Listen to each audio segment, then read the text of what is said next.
Just like a patchwork quilt, doesn't it?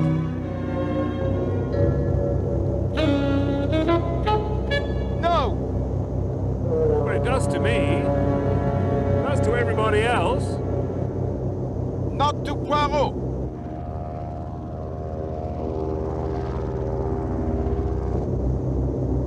Well, I suppose you don't think that looks like a great mass of cotton wool? No!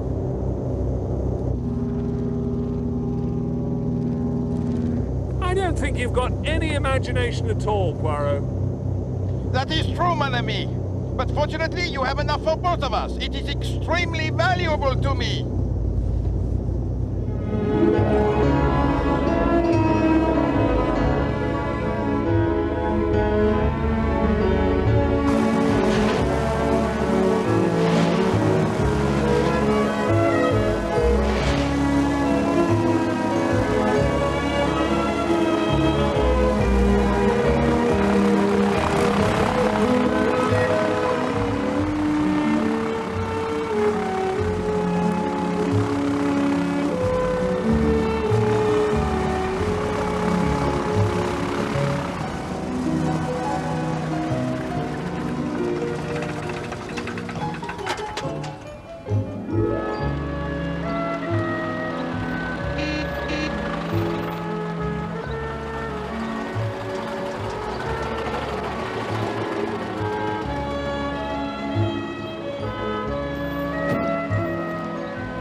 Ah, c'est magnifique.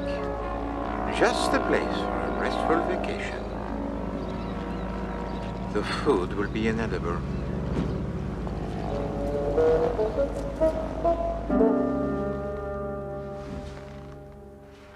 What do you think, Poirot? Down to the beach this afternoon? Or shall I have a round of golf? Tennis court's pretty good, I understand.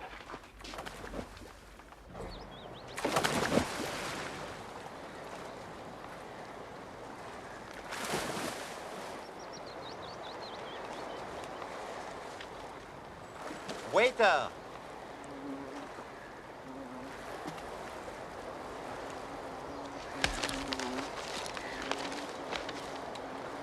Still no news of Captain Seaton? Comment? The round-the-world flight. They haven't given up hope yet, though, apparently. He may have made it to one of the Pacific Islands. Cannibals. I say. Makes you proud to be an Englishman, though. Oh, I'm sorry. Do not be sorry, Hastings. It is not a tragedy for me that I was born on the wrong side of the channel. Oh, this is intolerable. I'm going to find a waiter. Oh, mon Dieu. Garçon!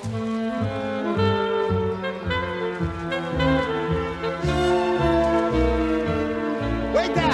Oh!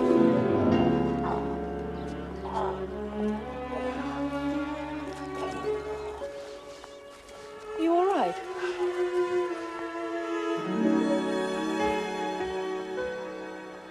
I say.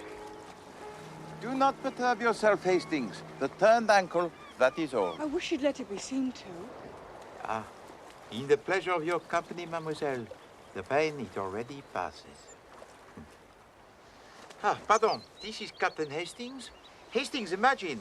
The house over there, on the point, it belongs to Mademoiselle Buckley. Really? It's called End House. I love it, but it's going to rack and ruin, I'm afraid. Oh, that is sad. It's a big house. Do you live there all by yourself? Oh, I'm away a good deal. When I'm at home, there's usually a rather rowdy crowd coming and going. I was beginning to imagine you in a dark, mysterious mansion, haunted by a family curse. Well, if it is haunted, the ghost must be sent to protect me. I've had 3 escapes from sudden death in the last 3 days. Escapes from there? Well, just accidents, you know. Oh, curse these bees. I hate the way they come right past your face. Ah. Nick! Nick! Here, George. Here I am. Come on, girl. Fred is frantic for a drink. Hello? This is Commander Challenger. He's in the Navy. I have a great regard for the Royal Navy. Oh. Hold on. Hold on. All right, George, don't get overexcited. Come on, let's go and find Freddie and Jim.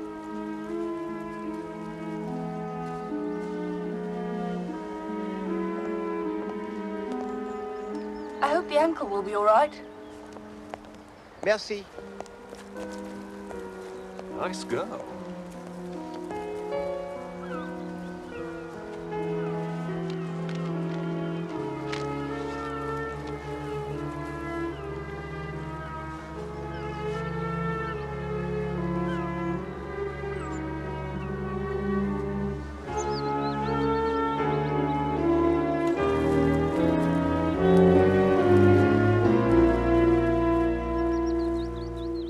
Is Commander Challenger what you might call the good chap, yes?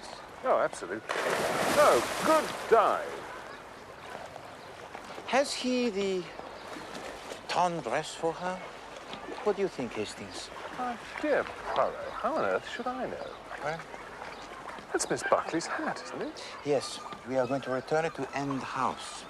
Thus, we shall have the opportunity to see again the charming Mademoiselle Nick. Do you know, I do believe you've fallen for her. No.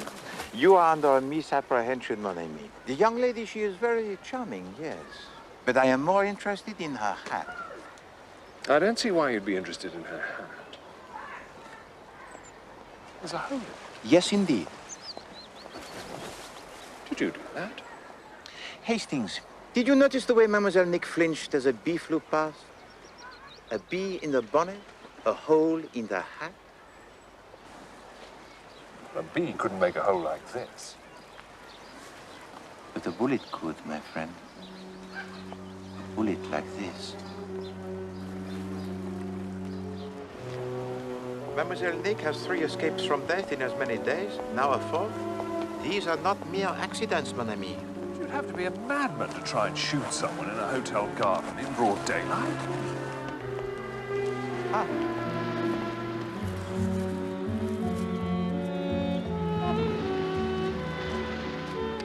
Thank you.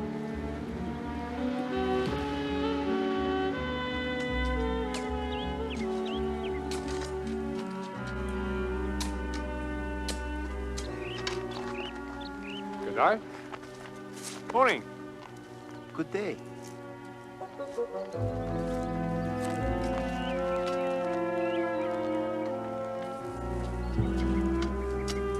Quite impressive. Looks as if it could do with a bit of work. I say.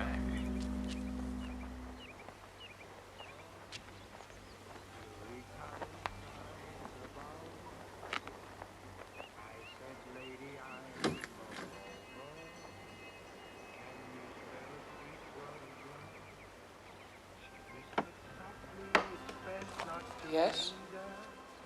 Then as I kissed her hand, I could see she wore a plain. It's not exactly courteous, Lazarus, to ignore us like this, what? Jim is far too good a dancer to be a gentleman. Aren't you, darling?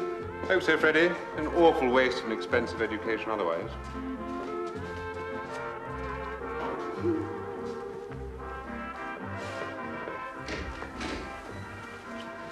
There was some men to see you, miss. Oh, hello again. Pardon, mademoiselle. Commander. We have come to return your hat. What? I wondered what had happened to it. This is for you, George.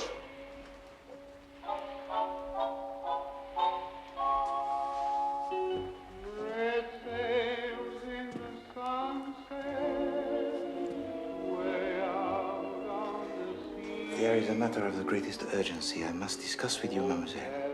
Oh, don't say you're selling something. No. With that moustache and staying at the Majestic, can't be. Come.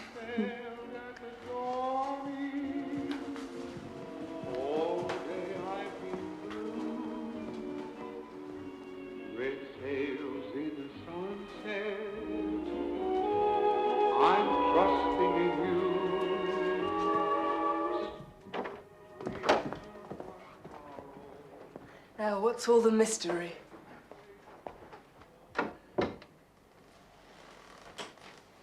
Mademoiselle, it was not a bee that flew past your face this morning. It was this. What is it? It is a bullet. Well, I'm damned.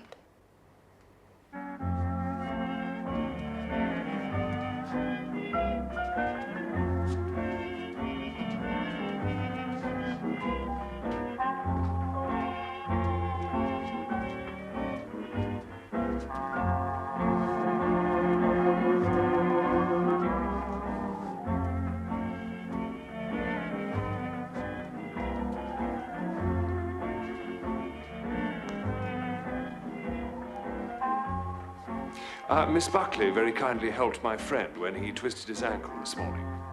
Ah, yes, so Mick said. I am glad she didn't invent the whole thing. She's the most brazen liar that ever existed, you know. Oh, it's quite a gift. She had a marvelous story the other day about the brakes on her car failing and her nearly being killed. All nonsense, Jim says. Jim knows about cars. Is that your Chevrolet Phantom outside? Yes. Pretty, isn't she?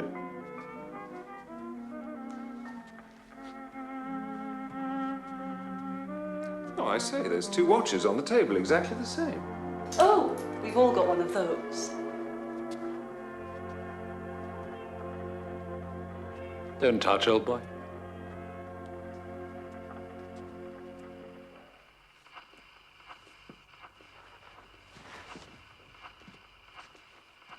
Keep good time, do they? They keep at the best time in the world.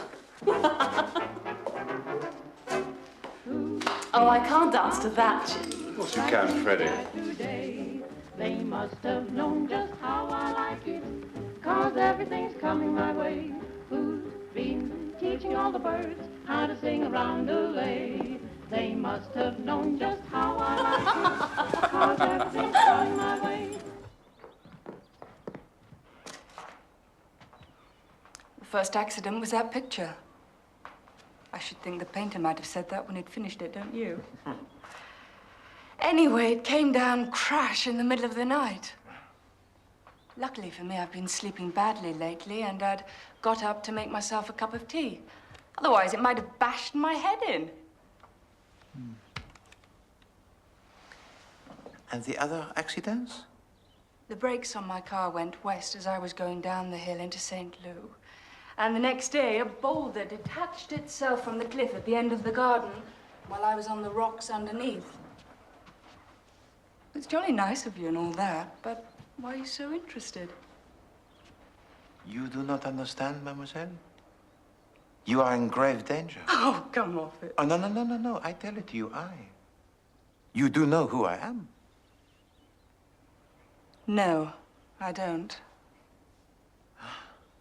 I forget you are but a child, huh? Hello, my friend here, Captain Hastings, he will tell it to you.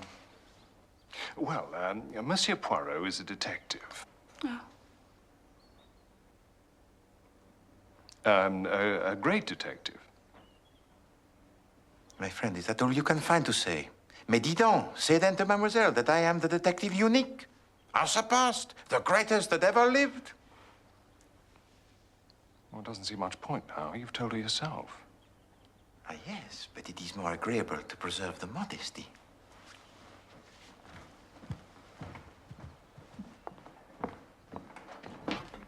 No, but seriously, these were just accidents. You are as obstinate as the devil. Aren't you clever?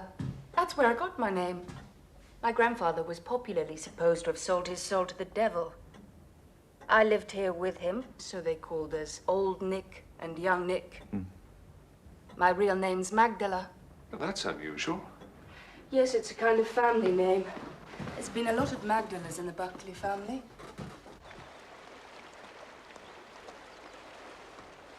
That's it. That's where I was standing. And the boulder only just missed you? Could someone have pushed it from above? No. I tell you, it was just another accident. Do you have any enemies, mademoiselle? I'm afraid I don't. No, sorry. Is there anyone who would profit by your death? No. That's why it all seems such nonsense. There's only the house, but it's mortgaged up to the hilt and the roof leaks. There's only the one bedroom that's usable, you know. All my friends stay at the Majestic. Who is your nearest relation? My cousin Charles Vyse. He's a local lawyer. He gives me good advice and tries to restrain my extravagances. He arranged the mortgage for me and made me let the lodge about a year ago. We saw someone gardening there. Mr. Croft. Very Australian. You know, hearty and that sort of thing. I mean, terribly kind, but Mrs. Croft's a cripple, poor dear. Have you ever made a will? Yes, I did, about 6 months ago. The day before my op for appendicitis. And what were the terms of that will?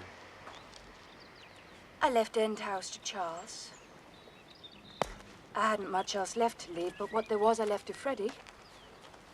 Tell me about your friends. Well, Freddie Rice is practically my greatest friend. She left her husband about a year or two ago. He just won't give her a divorce. And, Commander Challenger? He wishes you to marry him, n'est-ce pas? He does mention it now and again, after the second glass of port. And you remain hard-hearted? Well, what would be the use of George and I marrying one another? Neither of us have got a being. Eh bien, apart from Madame Rice, is there any other friend you can trust, mademoiselle? There's Maggie, I suppose. Uh-huh. Who is Maggie? She's a distant cousin, lives in Yorkshire. I usually have her to stay sometime in the summer. She's no fun, though. Ah, the person ideal.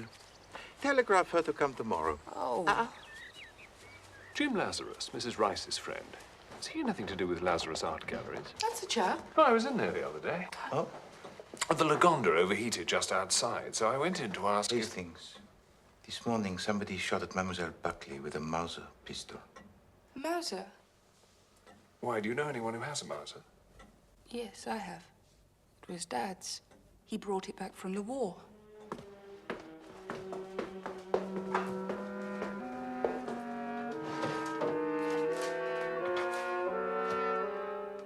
It's gone.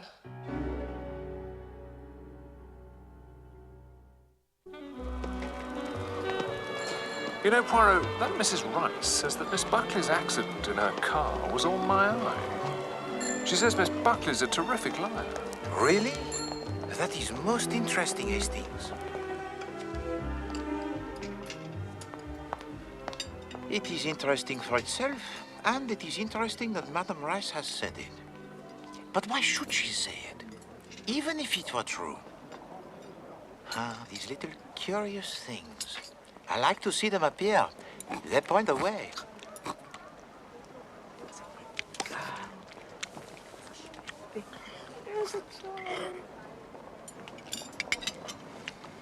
This is all very well, Poirot, but what we're trying to do is impossible. We're trying to detect a murderer before he's committed the crime. Well said, Hastings. I don't know where to start. I don't like the look of her friends very much. Except Commander Challenger, of course. He's obviously a Pakistan. You know, Hastings, you have the most extraordinary effect on me. Really? Yes. You have so strongly the flare in the wrong direction that I am almost tempted to doubt the commander.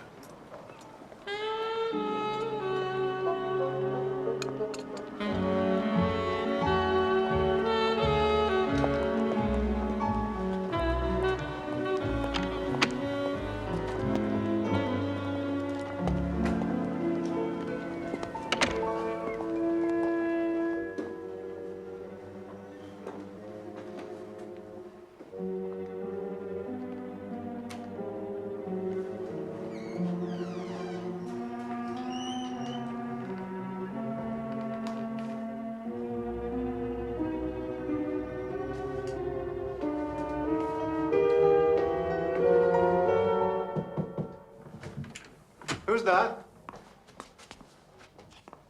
It is I, Poirot.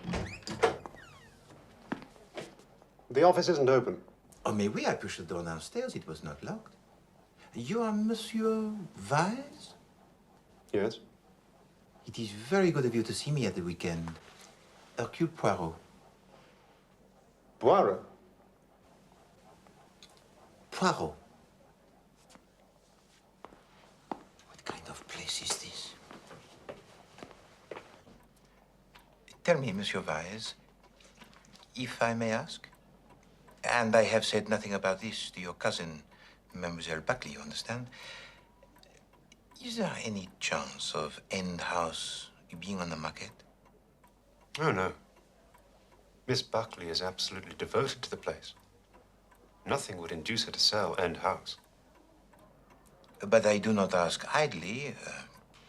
I myself am in search of just such a property. It's out of the question, I'm afraid. She's fanatically devoted to the house.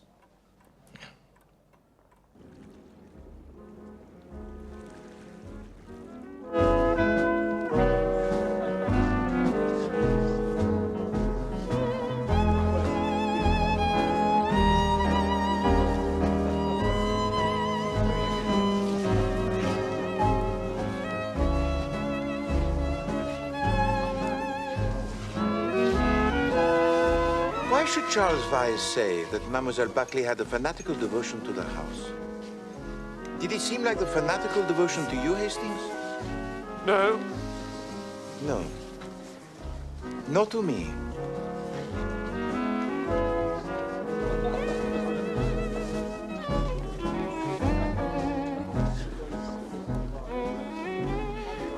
What did the garage say? Well, whatever I tell you, you'll believe just the opposite. Oh, come now, Hastings. Oh, very well then. The garage said that the valve on the back of the brake drum had definitely been loosened. Truly? Then why did Madame Rice say that the car accident was all an invention by Mademoiselle Buckley?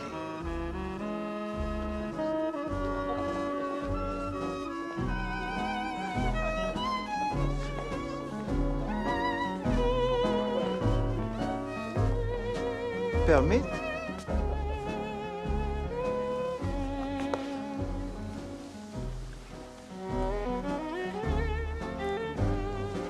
Madame, I do not know if your friend has told you, but today her life has been attempted. What do you mean? Mademoiselle Buckley was shot at in the gardens of this hotel. Did Nick tell you that? Yes, but it is no fantasy of Mademoiselle's imagination, you understand. I happened to see it with my own eyes. Here is the bullet. You see, madame, several very curious accidents have occurred during the last few days. Ah, but you arrived here only? Yesterday. And before that you were in London? No, I was staying with friends in Tavistock. Ah, I wonder what were the names of your friends with whom you were staying? Is there any reason why I should tell you that? No. Mille pardon. I was most maladroit, huh? It's just that I myself, having friends in Tavistock, fancied that you might have met up with them there. Their name is Buchanan? No. But go on about Nick. Who shot at her? And why? As yet, we do not know. But I shall find out. I am, you know, a detective. What do you want me to do? Watch over your friend. Excuse me.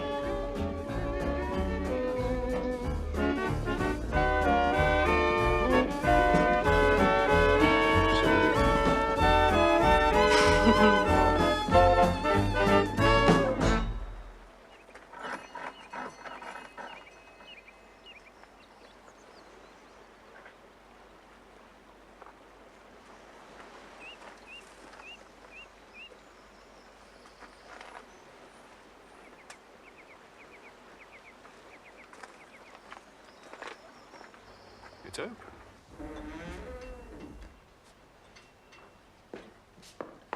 Oh, must be somebody here. Hello?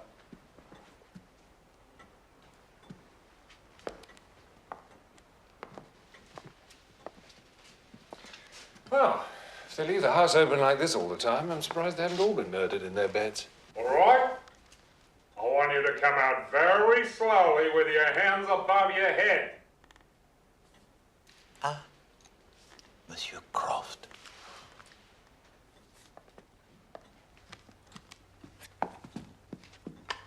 Stay where you are. No, my friend. I am Hercule Poirot.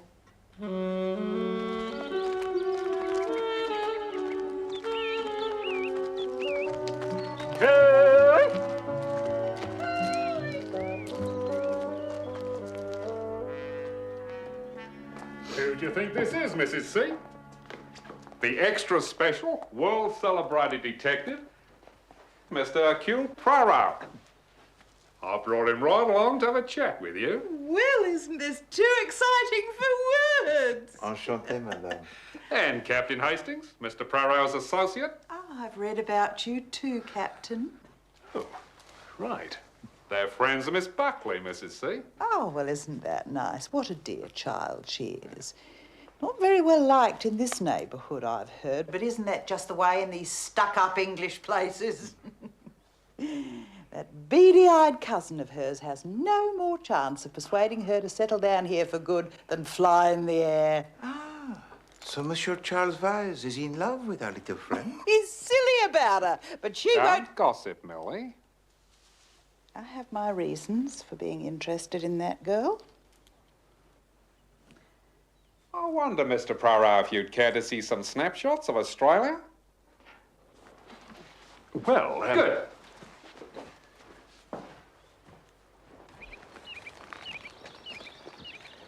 The man who invented the camera has a lot to answer for, mon ami. Nice people. Typical Australians. I do not know.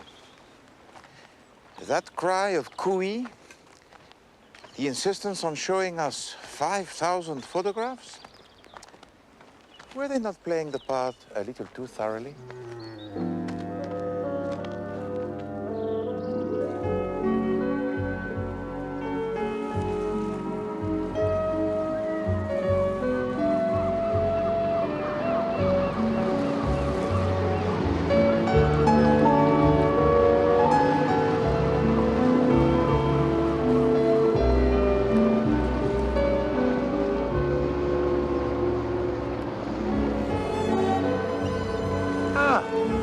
Mademoiselle Nick.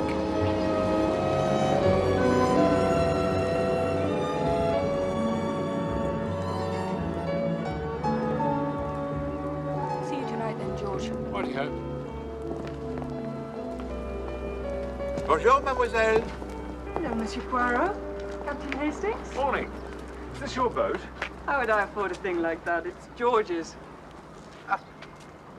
I'm just rushing to the station to meet Maggie, the nurse and guardian you insisted I send for from darkest Yorkshire. Bon. I shall feel happier. But you're wrong, you know, about Maggie. She's got no kind of brains. Good works is about all she's fit for. That, and never seeing the point of jokes. But there is no joke here, I think, mademoiselle. Cheer up, Monsieur Poirot. Tell you what, why don't you both come to dinner tonight and watch the fireworks?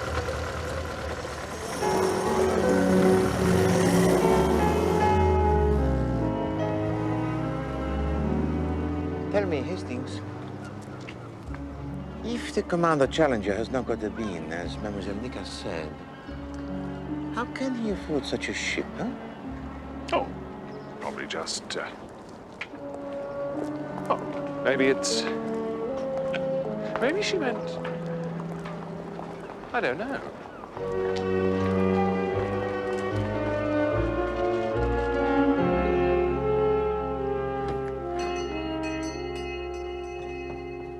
Ellen?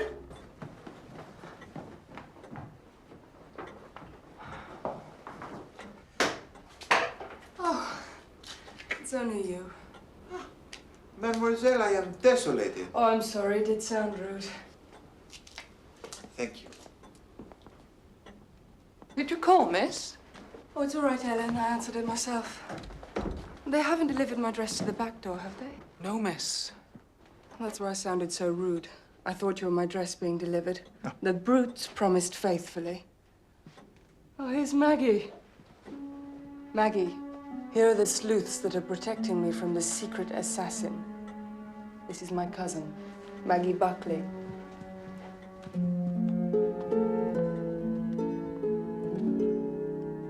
That's a marvellous shawl, Nick. Yes, it'll be warm when we're watching the fireworks. I've never seen you in a black dress before, Nick. I thought you hated black. I do hate it. The cleaners didn't deliver the one I wanted to wear. That racket. They shouldn't allow speedboats in the harbour. It's not a speedboat. It's a seaplane. I think these flying people are absolutely marvelous. Pity about Michael Seaton. It may still be all right.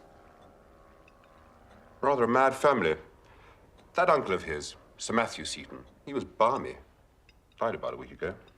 Wasn't he that millionaire who ran bird sanctuaries? Yeah, some girl chucked him once. He took to gannets by way of consoling himself.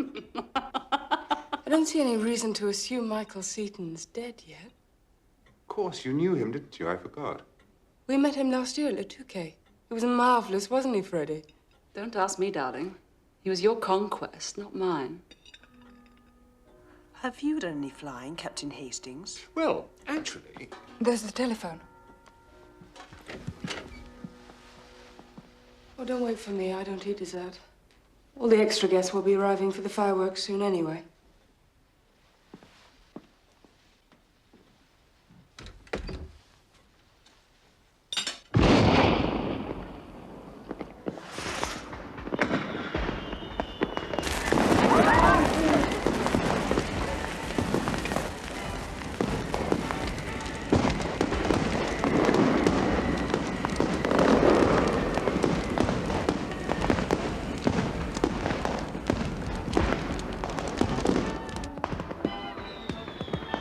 Bad Mrs. Croft can't be here. It's bad luck on poor old Mrs. C altogether. But she never complains. You know, that woman's got the sweetest nature.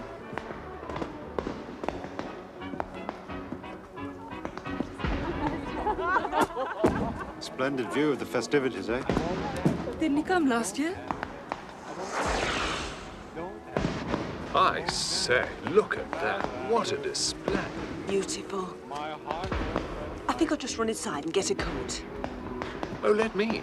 No, you wouldn't know where to find it. Oh, Maggie, can you get mine too? It's in my room. She didn't hear. I'll get it, Freddie. I want my fur one. This cape isn't nearly enough. Thank you, darling.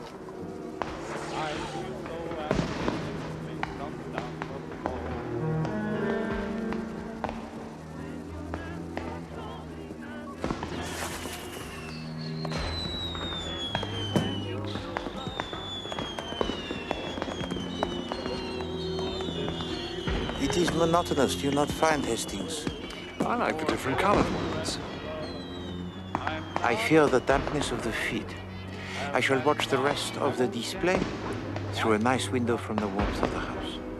I wouldn't mind putting something on myself, actually.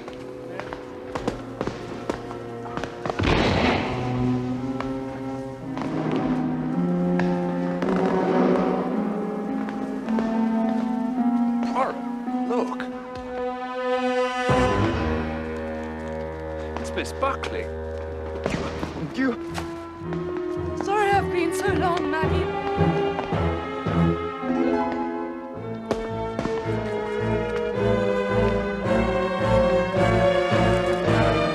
It's Maggie Buckley. She's been shot.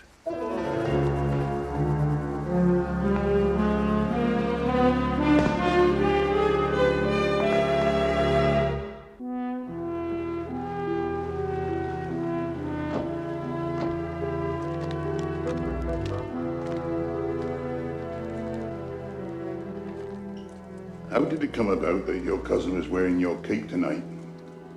We came in to fetch our coats, and I just flung off the cape on the sofa there.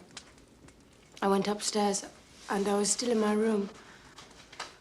And I heard Maggie call out that she couldn't find her coat. She said she'd take mine if I didn't want it. And I said, all right, I'd be out in a minute. And when I did come out.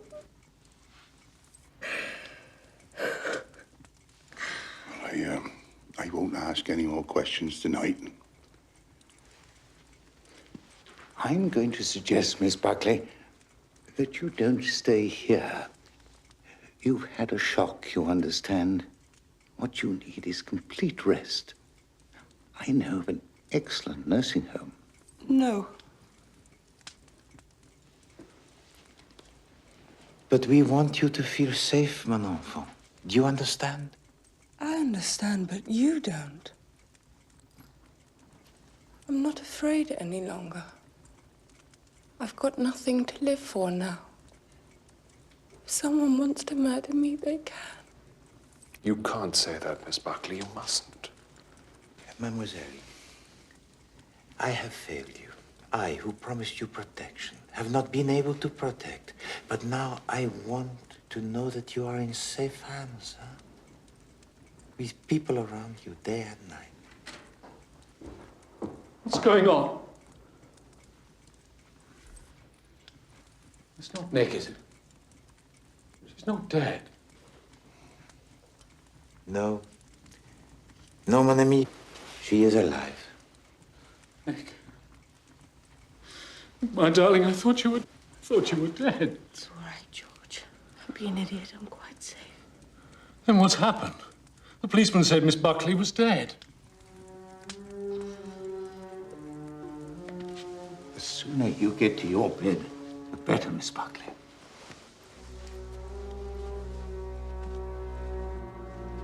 I'm sorry, George.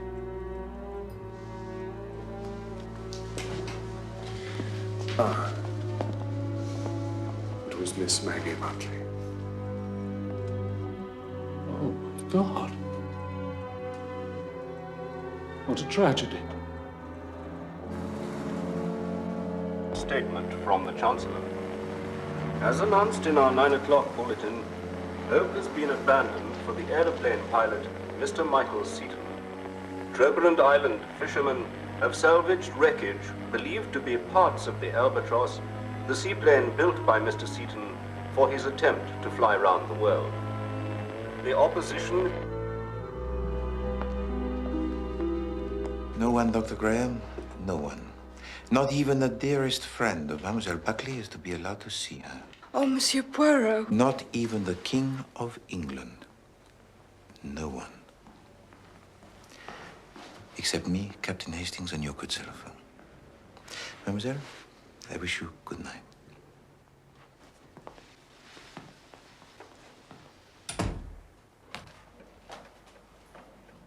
Hastings.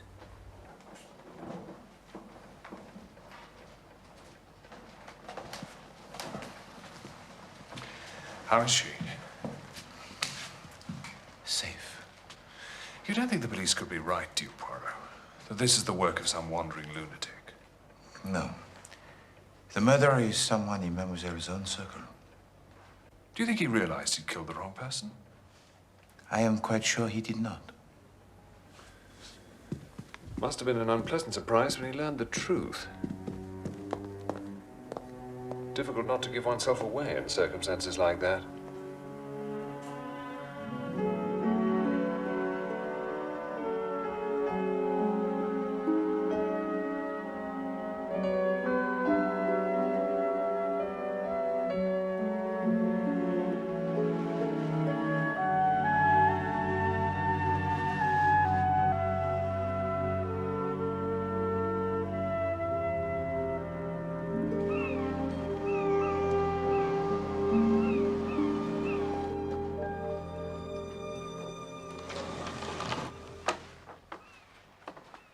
Answer me 3 questions, Hastings. What? What? 3 questions. 1. Why has Mademoiselle Nick been sleeping so badly of late? 2. Why did she own a black evening dress when she never wears black? 3. Why did she say last night, I have nothing to live for now? Did she? She did. Answer the questions, Hastings. Well, as to the sleep, well, she's been worried lately. About what? What? Oh. I don't know. Well, the black dress, well, you heard. The cleaners let her down. Anyway, all women have a black dress. You have little appreciation of the feminine temperament, Hastings. Well, anyway, the last, well, it was a natural thing to say after that awful shock. No, mon ami. It was not a natural thing to say.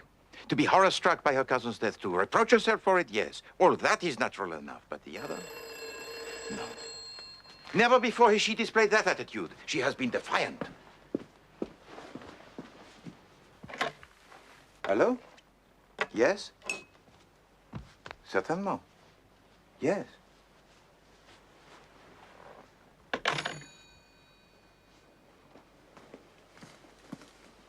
Madame Rice. She wishes to see us.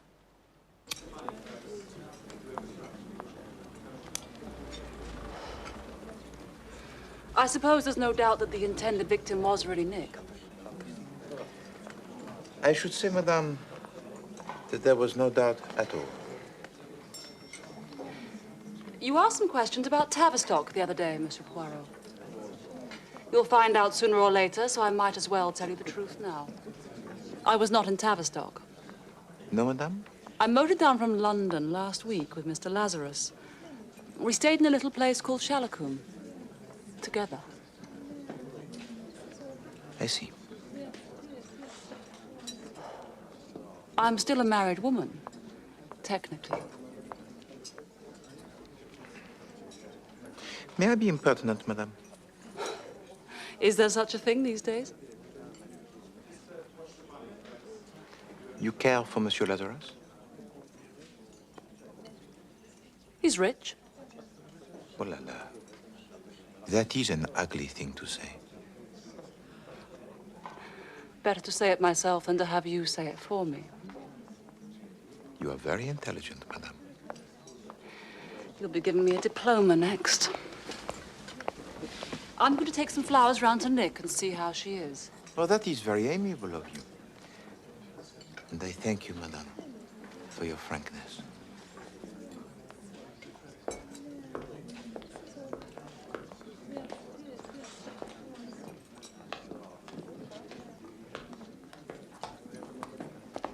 Very nice, very nice. I'm at the Gulls myself, stone's throw from the gasworks. My dear Chief Inspector, it is so good to see you. You do not stay here? The Metropolitan Police lodging allowance doesn't quite run to this. Ah.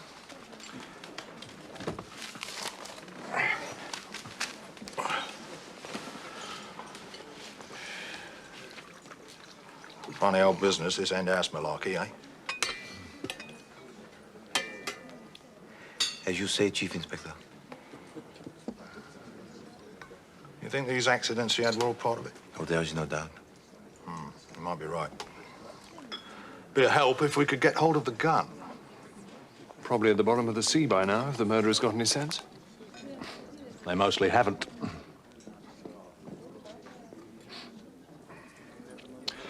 Right, well, I better go and have a word with the dead girl's parents. They've just got down from Yorkshire.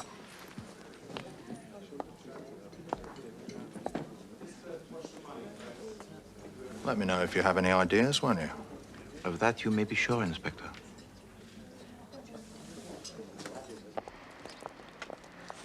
No, it is all very well and very pretty for Madame Rice to force the richness of Monsieur Lazarus down our throats, huh? Yes, I must say that rather disgusted me.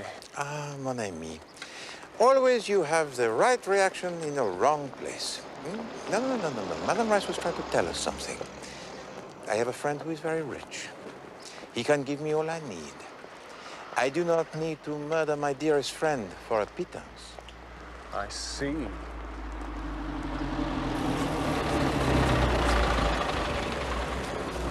Look here, Poirot, what's the meaning of this? They won't let me see her.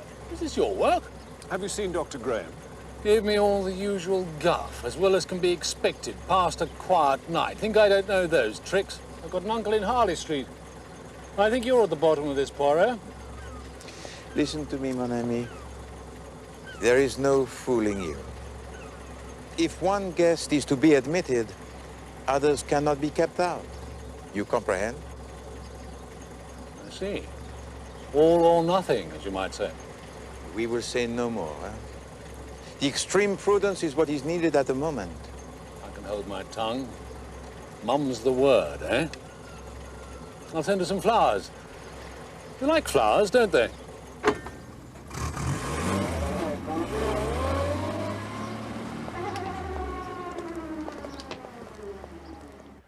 May I offer you, mademoiselle, my very deepest sympathy? You know. Oh, well. Doesn't matter who knows now. Now that it's all over. Now that I'll never see him again. Courage, mademoiselle. I haven't any courage left. I've used up every bit in these last weeks. Waiting and hoping.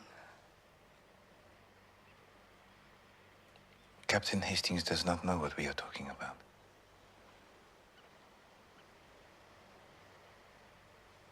Michael Seaton, the airman. I was engaged to be married to him. And he's dead. You heard the news last night? On the wireless. I made an excuse about the telephone. I wanted to hear the news alone in case. I don't want to live. I don't want to live. I know. To all of us, mademoiselle, there comes a time when death seems preferable to life. With the grief, it passes. You think I'll forget? Marry someone else? Never.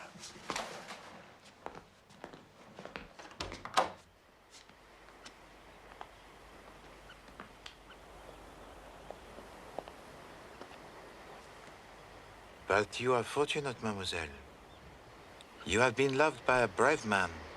When did you get engaged? Just after Christmas. But it had to be a secret. Because of Michael's uncle. Sir Matthew Seaton. He thought women ruined a man's life. He was frightfully proud of Michael, though. He financed the building of the Albatross. And if Michael had succeeded, he would have been independent of him. He would have been I don't know, a kind of a world hero. His uncle would have come round in the end anyway. Yes, I see. I never told anyone. Not even Freddie. Even when the uncle of Michael Seaton died a week ago? Well, it seemed a bit boastful to do it while the papers were full of Michael's flight. Michael would have hated that.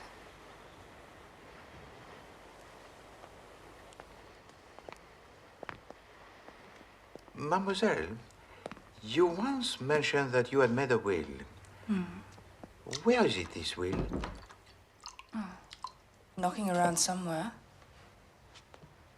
I'm frightfully untidy, you know.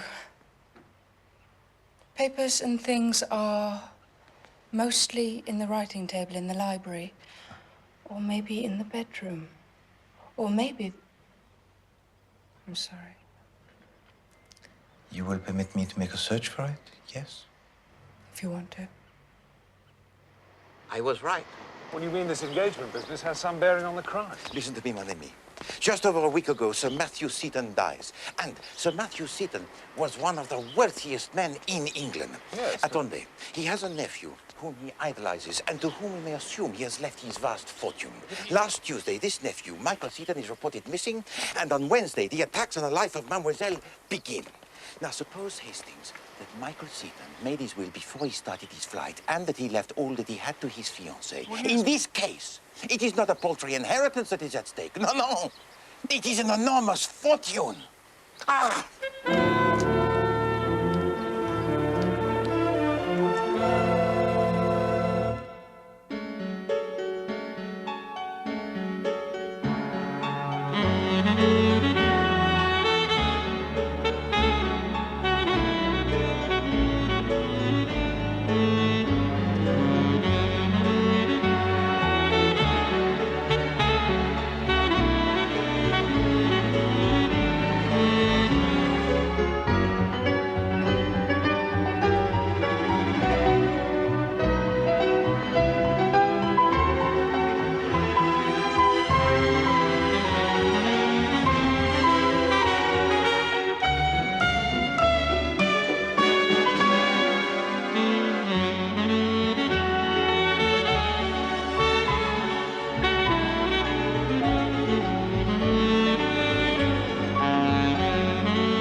What are you doing, Hastings? What? No, I'm just waiting for Stiffy Bentham. We're going to play golf. But we're in the middle of a murder investigation. Just a quick 9 holes. Only Stiffy rang me. He's only down here for 1 day. Anyway, it's not a real murder investigation, is it? What do you mean? Well, I mean, obviously, whoever it was killed the wrong girl. So it does not count? No, I'm not saying that. Hastings, after 3 attempts had been made on the life of Mademoiselle Nick, Poirot gave his word he would protect her. The 4th attempt apparently misfired, and Mademoiselle Maggie Buckley was killed. Well, I can see you'd feel pretty cut up about it. It's a dead end, Poirot. Anybody could have fired that shot. Nobody had a real motive for wanting to kill either of them anyway. My dear Hastings, already my investigations have uncovered the fact that Mademoiselle Nick was engaged to the flyer, Captain Seaton. Yes, I know. And that he has probably left his large fortune to her. A very forceful motive for murder, surely. Now, we have work to do.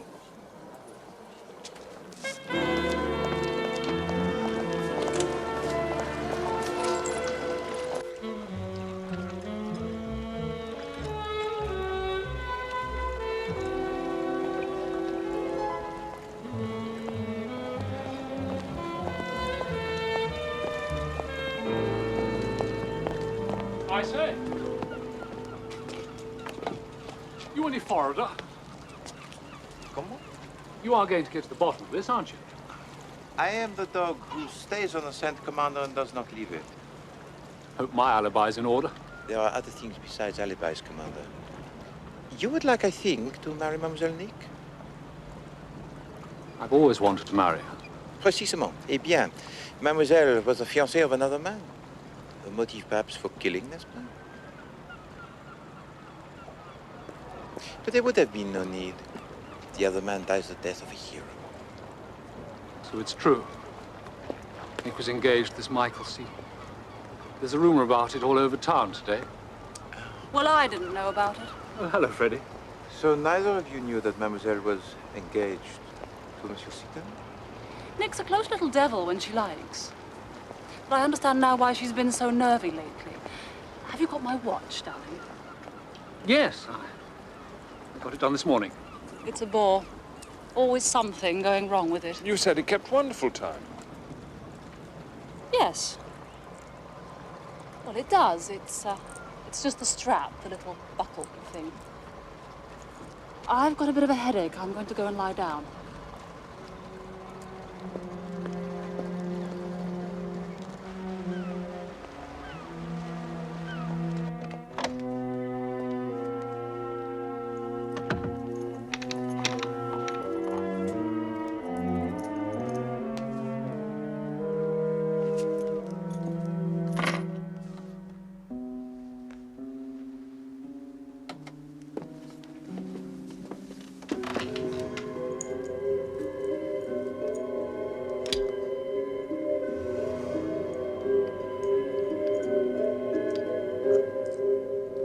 Compliments of Hercule Poirot. Merci, madame. I sent her some flowers already. Might send her some fruit, I suppose. Ah, the eatable, it is not permitted, Commander. You don't think someone's still going to try it? Good Lord.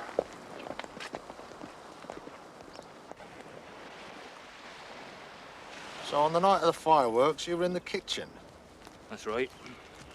You help your wife with the cleaning up, do you? That's right. And there's company, I do. That's where the lady was killed, there, by the steps. I've seen a pig killed once, haven't I, Dad? That's right, son. I liked it. Dad used to kill pigs when he worked on the farm, didn't you, Dad? I've seen pigs killed. I liked it. Young'uns like to see pigs killed. Shot with a pistol, the lady was. She didn't have her throat cut, did she, Dad?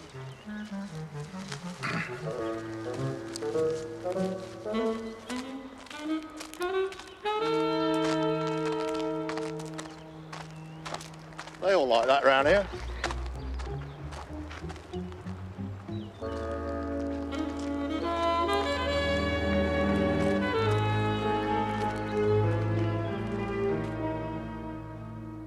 Poor Miss Buckley. She was in quite a state, wasn't she? She didn't seem to have any idea where she'd put the will. Most people have a sort of secret place where they keep things like that. Mon Dieu. Are there any secret panels, that sort of thing, in the house, do you know? Well, there is, as a matter of fact. I remember being shown it as a girl. Only I can't remember just now exactly where it is. In here or in the drawing room. Big enough for someone to hide in? Oh, no, sir. It's just a little cupboard sort of a place. About a foot square. Oh. Thank you very much, sir.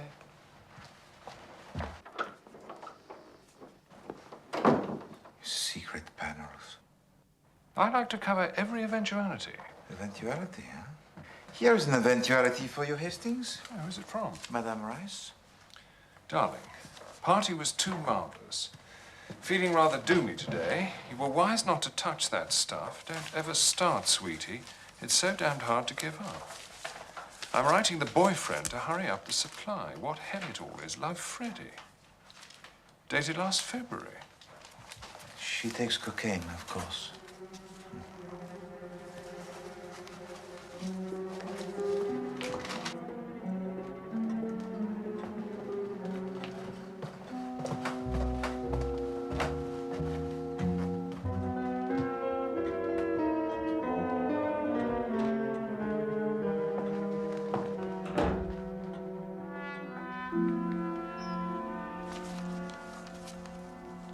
Driver's license. Dressmaker's bill. Perfectly good dividend warrant. The young girls nowadays, Hastings, they are not properly trained. Order and method are left out of their bringing up. There's a cheque here for £20 from... What are you doing, Poirot? We are searching for the will, mon ami. Those are... well, underclothes, are they? My poor Hastings, decidedly you belong to the Victorian era. Huh? This is Monsieur Michael Seaton? Yes. And his love letters, if I mistake not. Poirot, you really can't do that. It isn't playing the game. We are not playing a game, Hastings. We are hunting down a murderer. Here, you better read them as well as me.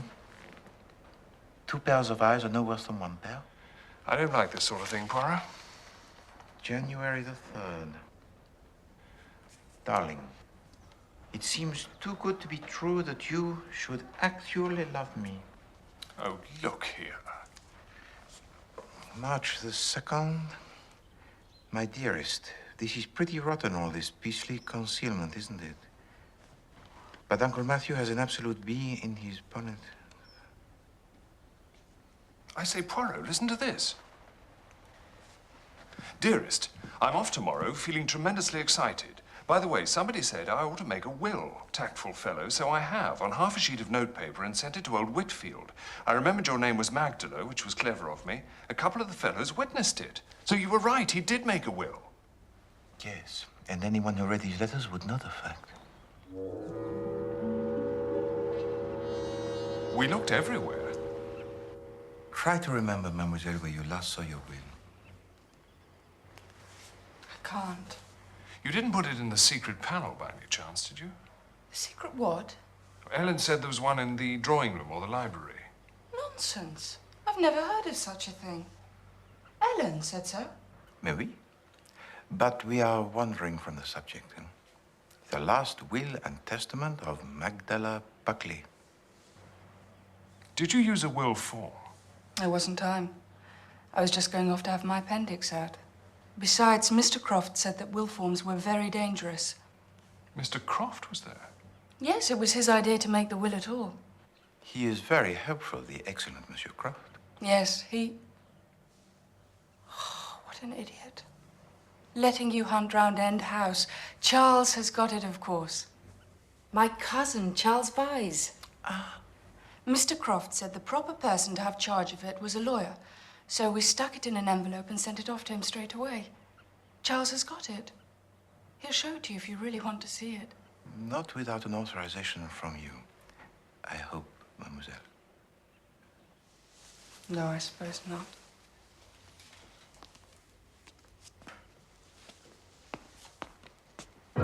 No. What on earth's the matter? You must eat nothing that comes from the outside, mademoiselle. Nothing. You think they're still trying? You think it isn't over yet? I think it is not over yet.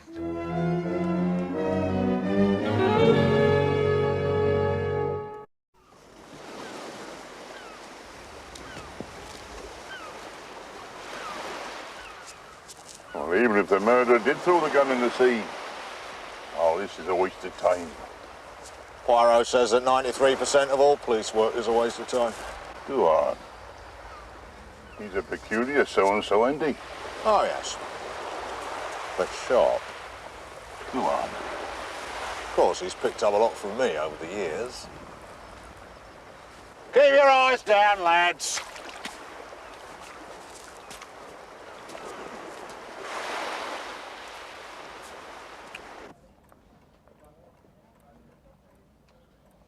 My dear sir, no will has been entrusted to my keeping. She wrote it herself, I understand, on a sheet of plain paper and posted it to you.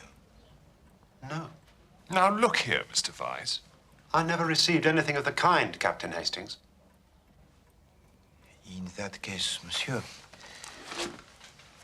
there is nothing more to be said. There must be some mistake.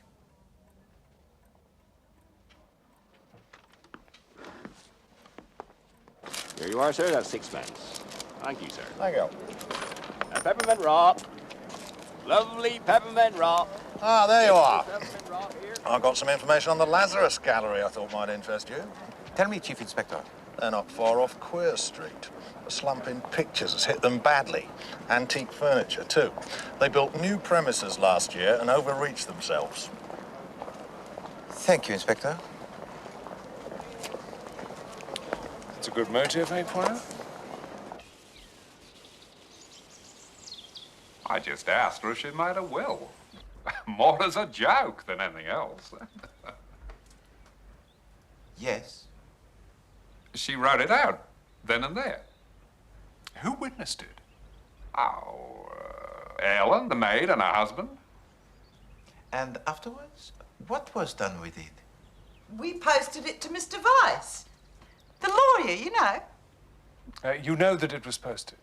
I posted it myself, right in this box here by the gate.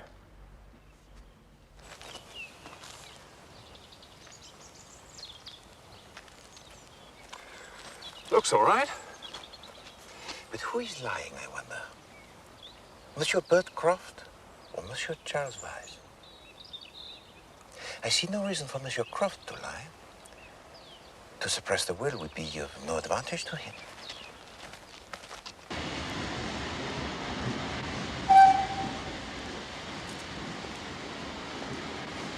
What are we doing here, Poirot?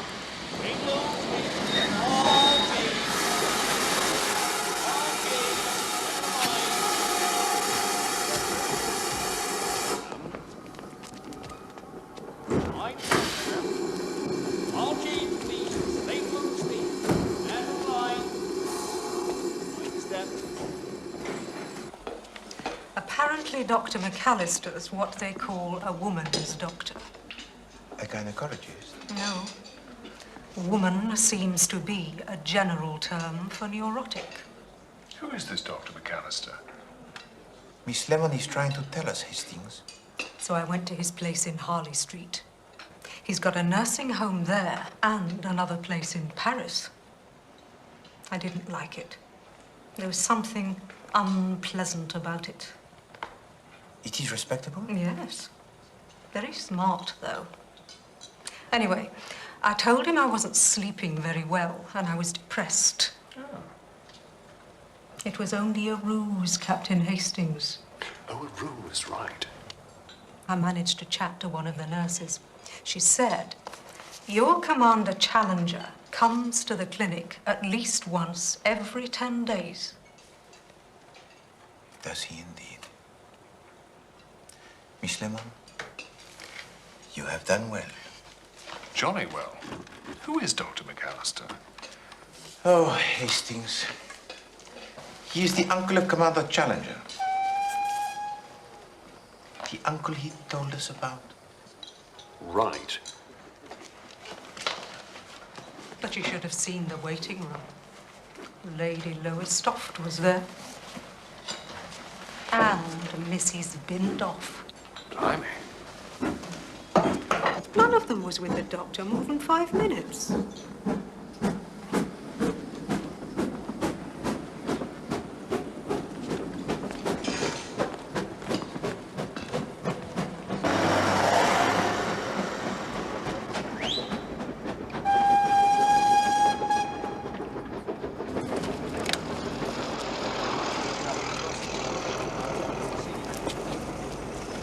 No. Hastings, you do not come. You are going to visit a Monsieur Whitfield for us. Who's Mr. Whitfield? He is the lawyer that Michael Seaton mentions in his letter. Says he sent his will to him. Precisement. I want you to find out if that was true and what were the terms of the will. Well, if all the dibs is coming to Miss Buckley, you'll never tell me that.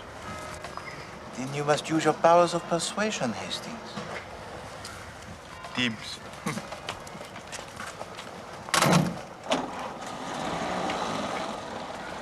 He's in London, isn't he?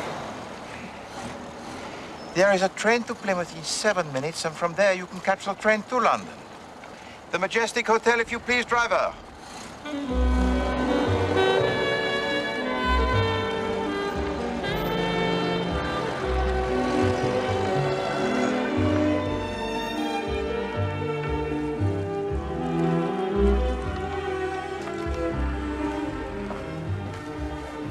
Be kind enough to take this box for me. Mr. Poirot, Yes? there's an urgent message for you. It's from Dr. Graham. Will you telephone him at the nursing home? He said it was most important. Yes, of course. Would you make the call for me on your telephone? Thank you.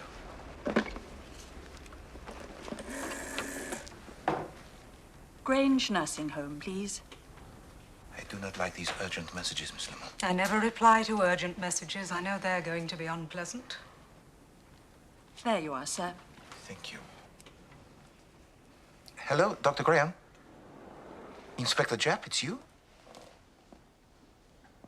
What's happened? Comment? Yes, I will come at once. Mademoiselle Nick is dangerously ill. She has been poisoned. The chocolate's cut in half horizontally. Cocaine mixed with the filling. Chocolate stuck together again. How could she be so idiotic? It was only this morning that I warned her. Our killer's a bit cleverer than you give him credit for. This came with the chocolates. With the compliments of Hercule Poirot? I did not write this, and yet it is in my handwriting. Copied from the card you sent with some flowers. Quite well copied, too.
How is Miss Buckley? I have failed, Miss Lamont. I have failed utterly and completely. Mademoiselle Buckley died 10 minutes ago.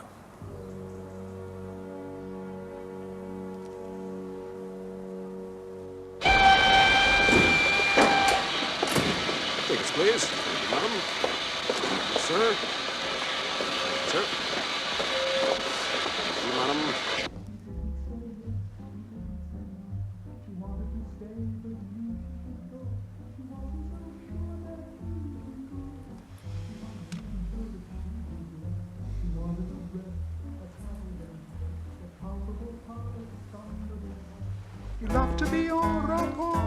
him, but not behind the bolted door with him. What did she do? I leave it to you. She did just what you do too. That's terrible. I know. Poor old Poirot.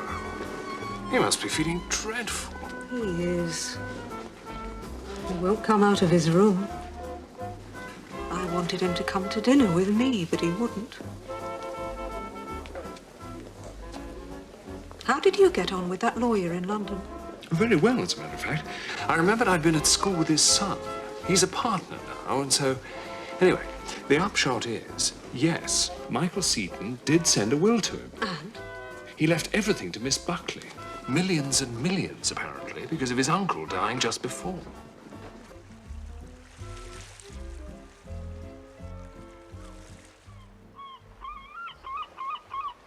Now, I want you to tell me exactly how and when the parcel for Miss Buckley arrived. A dark-haired gentleman brought it. Came up in a big red car. Ah, Lazarus, eh? And what did you do with it? Well, I just put it on the end of the table here. About 2:30 it was.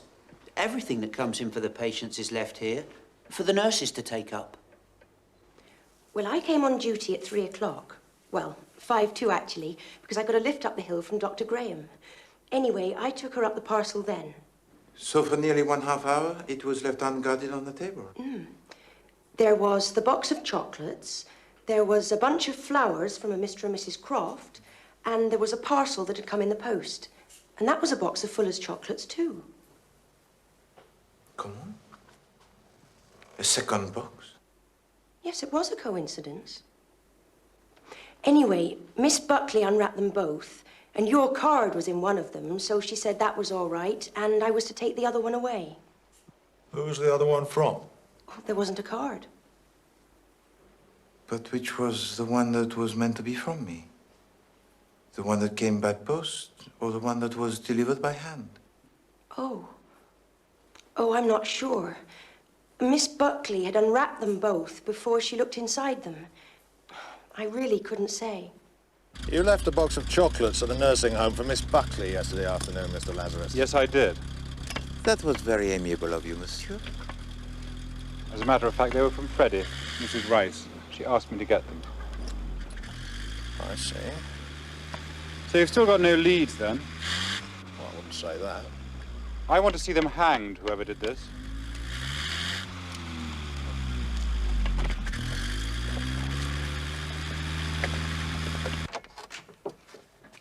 She don't want to see nobody, she says. Well, you just tell her. No. Would you please inform Madame Rice that it is her friend, Hercule Poirot?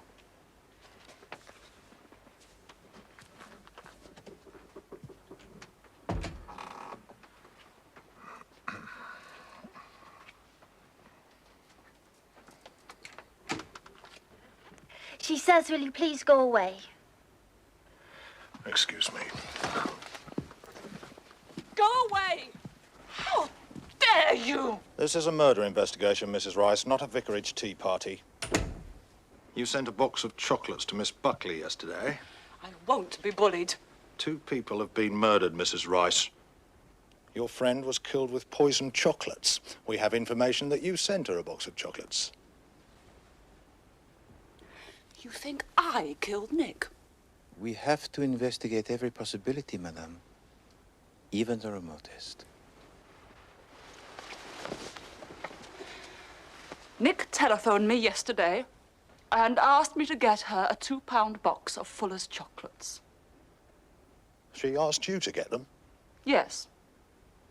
So I did.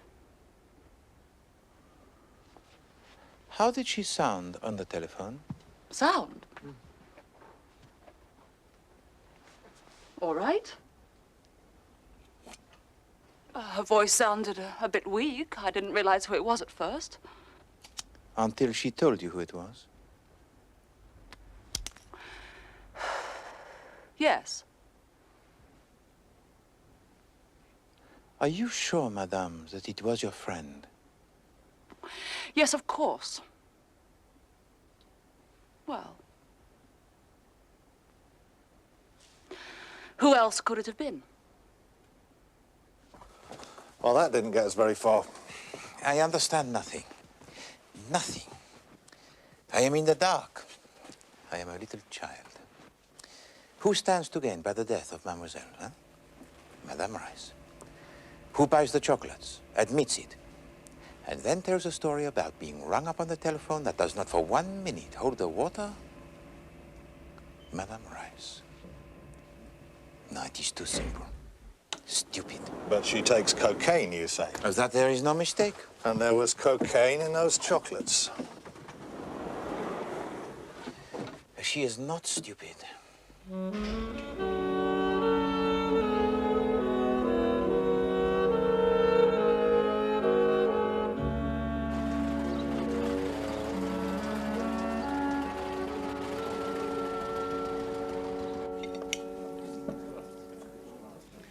The killer tried 4 times and failed. The 5th time, he succeeded. What did he want? What was going to happen when Mademoiselle Nick died that he so dearly wanted to happen? Well, we shall see. Today, perhaps all will become clear.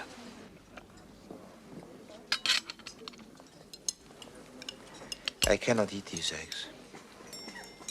They are of totally different sizes.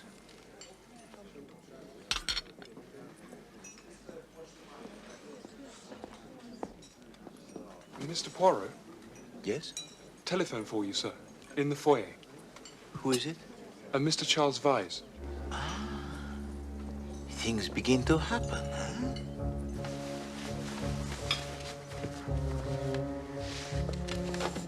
Excuse me.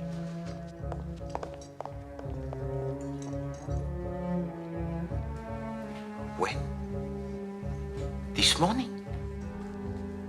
Oh, no, we cannot wait so long. Tonight? Oh, yes. Au revoir.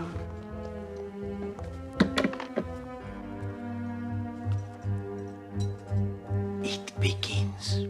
What's going on?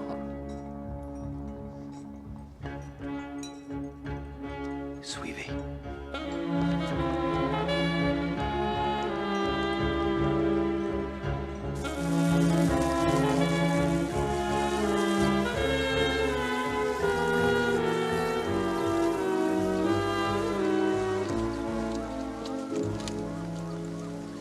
Monsieur Charles Vyse has just informed me that this morning, through the post, he has received a will signed by his cousin, Mademoiselle Buckley, and dated the 25th of February last.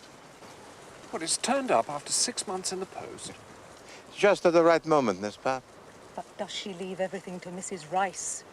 Monsieur Vyse was far too correct to say anything about the contents of the will, but there seems no doubt that it is the same will, and it is witnessed by Ellen Wilson and her husband. Which brings us back to Frederica Rice. Such a pretty name, Frederica. Mais oui. Prettier than what her friends call her, huh? Freddie? Ce n'est pas joli for a young lady. Well, there aren't many abbreviations for Frederica. It's not like Elizabeth, where you can have dozens. Eliza, Liz, Betty, Betsy, Bess. Thank you, Miss Lemon. Yes, that's Oh, very... Margaret. That has a lot, too. Maggie, Madge. Margot. Peggy. Margie. Meg. Meggie. Ah, there you are, Poirot. I've been looking for you. What's your name, Chief Inspector? Name? What name? Your first name? James. James Japp. Jim. Jimmy Japp. Jamie Japp? Chief Inspector Japp and I will leave you to play.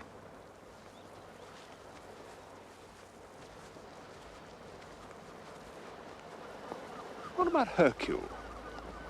There aren't any for Hercule. Herc? It may be what the murderer has been waiting for, Inspector, but we cannot be sure.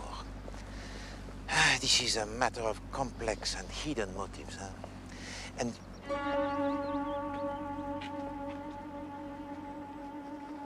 Oh, mon Dieu. What's up? I have been blind. Blind. Complex, I have said? Mais non. Of a simplicity extreme, extreme. And the miserable one that I am, I saw nothing.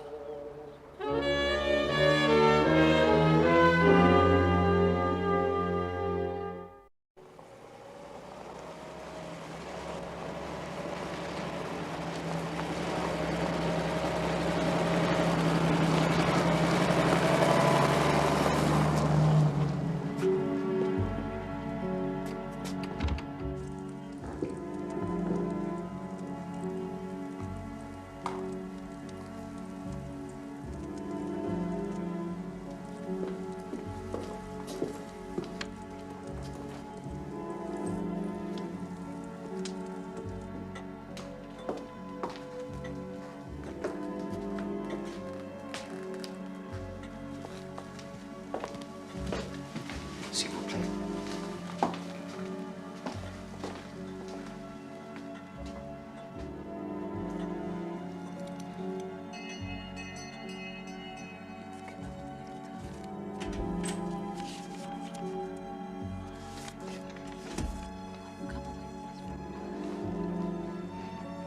This makes a nice change for me. I'm not a... Oh, Bert, look, we're going to sit next to that nice Captain Hastings. Ah.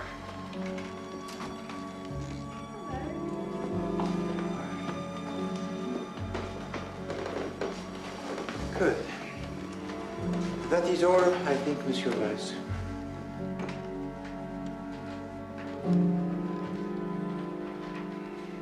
In an ordinary case, the will of a deceased person is read after the funeral. In fact, I am proposing to read it now. Although dated last February, it only reached me by post this morning. However, although it is a most informal document, it is properly attested. This is the last will and testament of Magdala Buckley. I appoint my cousin, Charles Vyse, as my executor. I leave everything of which I die possessed to Mildred Croft, in grateful recognition of the services rendered by her to my father, Philip Buckley, which services nothing can ever repay. Signed, Magdala Buckley.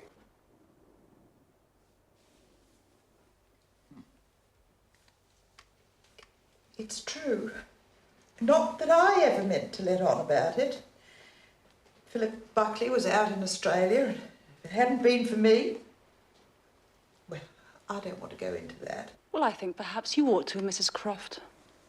A secret it's been, and a secret it had better remain. She knew about it, though. Nick, I mean. I guess her father must have told her. But if anyone says that there is no gratitude in this world, I shall tell them that they're wrong and that this proves it. I presume, Monsieur Weiss, that as the next of kin you could contest that will, huh? There is, I understand, a vast fortune at stake, which was not the case when the will was made. I should not dream of contesting my cousin's disposal of her property. You are a very honest fellow, and I shall see that you do not lose by it. Well, Mrs. C, this is a surprise, huh? Dear sweet girl. I wish she could look down now and see us. Perhaps she does. Who knows? Perhaps.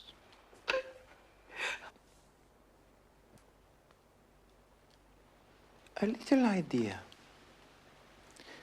We are fortunate indeed to have with us this evening Mademoiselle Lemont. Now, I know that she does not like to have it bruited about, but Mademoiselle Félicité Lemont has the pronounced powers of the medium. Now, we are all here, we are seated around the table. Let us hold a séance. Well, I've got a wonderful idea. A séance? But surely... This is nonsense. No. It will be most interesting. Why not? Already, Mademoiselle Lemon? No. I'll turn the lights out. Now, we must all join hands. Is that not so, Mademoiselle Lemon? Well... Everybody join hands and... Now, please, if you please, we must have the complete silence. Well, Mademoiselle Lemon goes into her trance. Do you think... Quiet, please.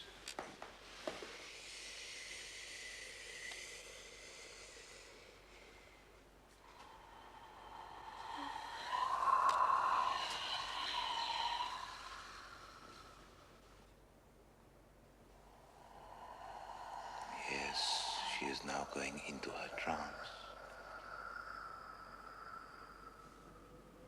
Is there anybody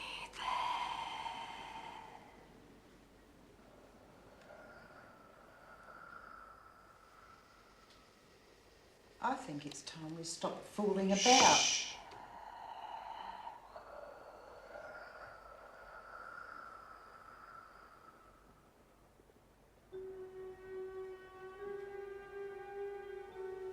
Is there anybody there?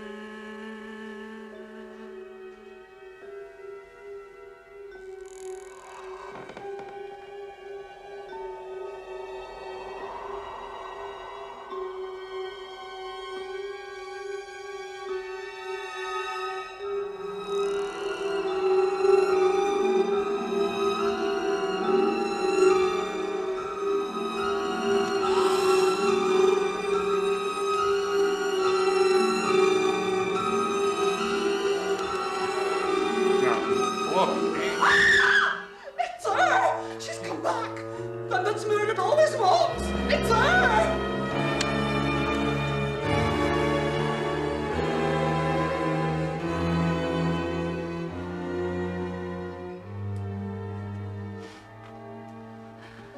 You're real. I'm real, all right. Thank God. Thank God. Who was responsible for this farrago, then? It was I who persuaded Mademoiselle Nick to pretend to be dead, I'm afraid. Thank you so much, Mrs. Croft, for what you did for my father. But I'm afraid you won't be able to enjoy the benefits of that will you forged just yet. Oh, but it was just a joke, dear. Just a joke. Oh, it really is very funny. Just a bit of a laugh, that's all. That will was a forgery. Oh, yes. And a very fine one, too. You've got nothing on me. Nothing. You forge my will. And then when I don't die to suit you, you try to murder me. No. You don't succeed. But you kill my poor cousin by mistake and you say nothing. We never had nothing to do with that. Don't say anything, Bert. Don't say anything. We may have forged the will. Bert! We never had nothing to do with no killing. Take them away, Inspector. Take them out of my house.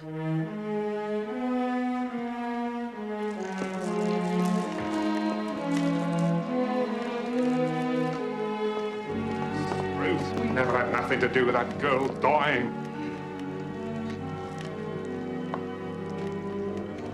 Oh, it's so wonderful now that it's all over.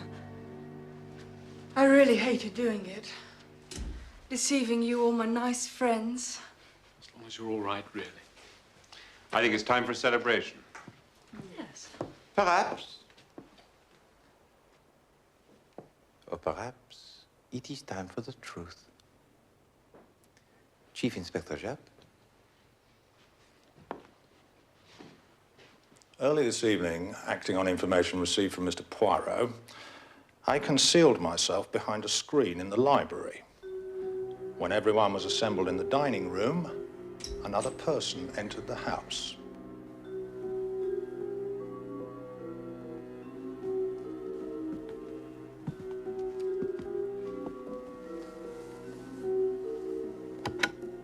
This person made their way to a secret panel in the library. They then took out the object that was in there and went out into the hall.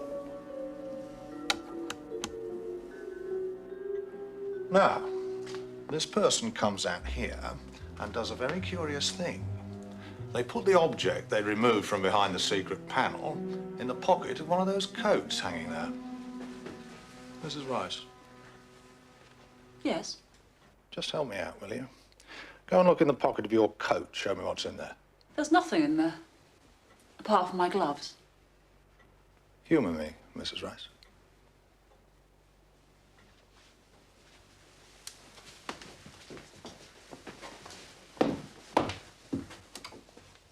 Gloves. Try the other pocket.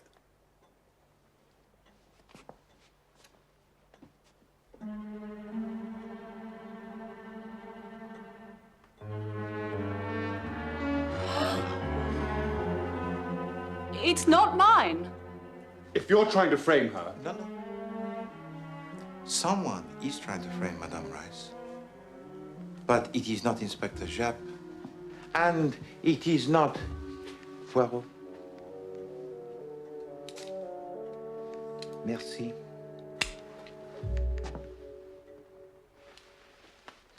Maggie Buckley was killed. That was inescapable.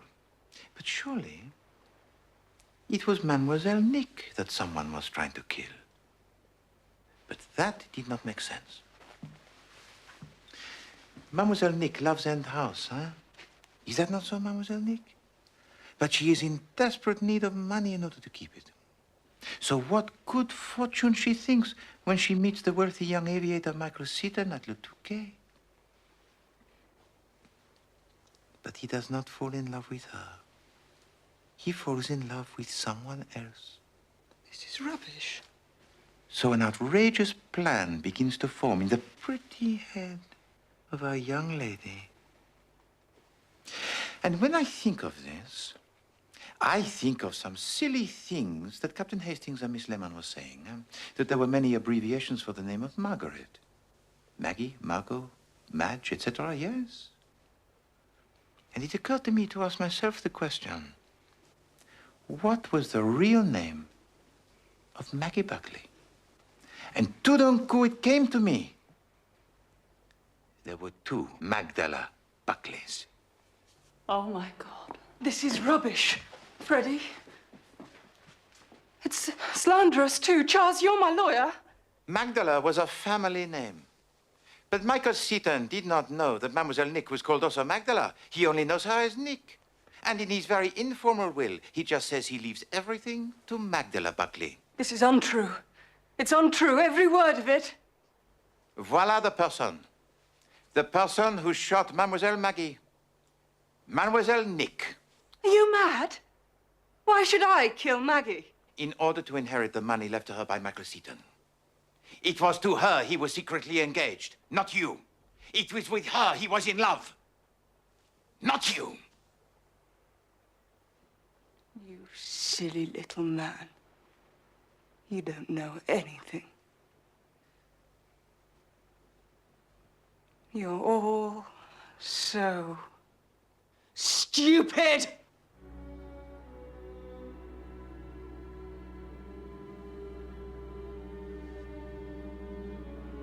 Let me get my watch.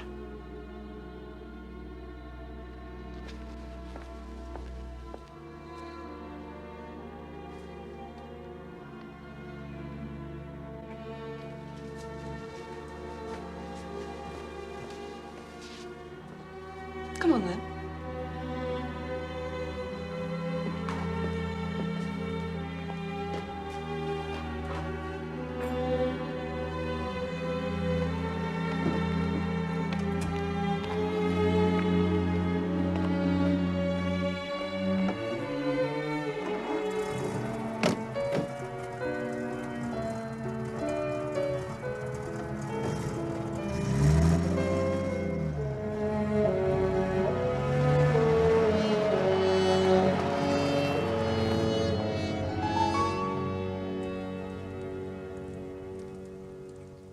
She'd never have got away with it, of course. My dear Chief Inspector, She very nearly did get away with it. Even Poirot is taken in, huh? The murder of Maggie Buckley was easy. But to make it doubly convincing, Mademoiselle Nick continued with more tales of attempts on her own life. What first put you onto it? I think the love letters of Michael Seton. You see, Mademoiselle Nick stole only those letters which did not contain the name of Maggie. But there was something else about those letters. On the 27th of February last, Mademoiselle Nick underwent an operation for appendicitis. But there was a letter dated March the 2nd from Michael Seton, and he does not mention it.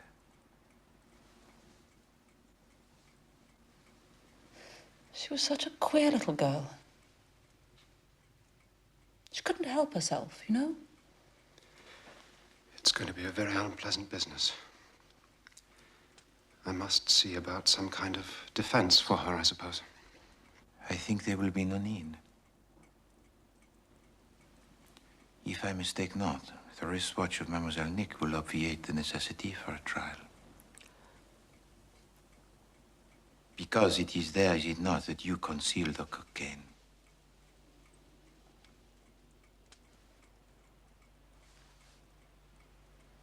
What? What the hell do you mean? No, do not try to deceive me, Commander, with your hearty, good fellow manner. You make a good thing of it, do you not? The trafficking of the drugs. You and your uncle in Harley Street. Now, look here. What do you think, Inspector, about the trafficking of drugs? I'm not keen on it, as a matter of fact. I think we'd better go and have a little talk, Commander.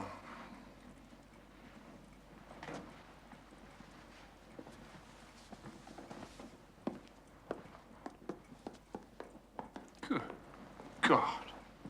Cocaine in the wristwatches. And that is why she wanted her watch, n'est-ce pas? Ooh, that's awful. Indeed it is, Miss Lemon. But it is better than the rope of a hangman.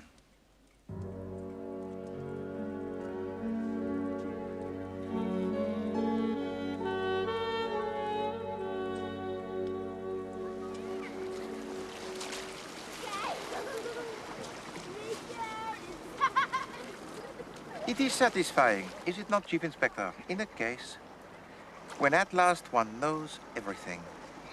I thought you knew everything anyway, Poirot. Well. There's one for you, Chief Inspector. Oh, thank you. None for Mr. Poirot, because I read an article on the train how ice cream was extremely bad for the little grey cells. And 2 for me, because mine are dead already. They are very amusing, are they not, Chief Inspector? The sea air obviously agrees with them.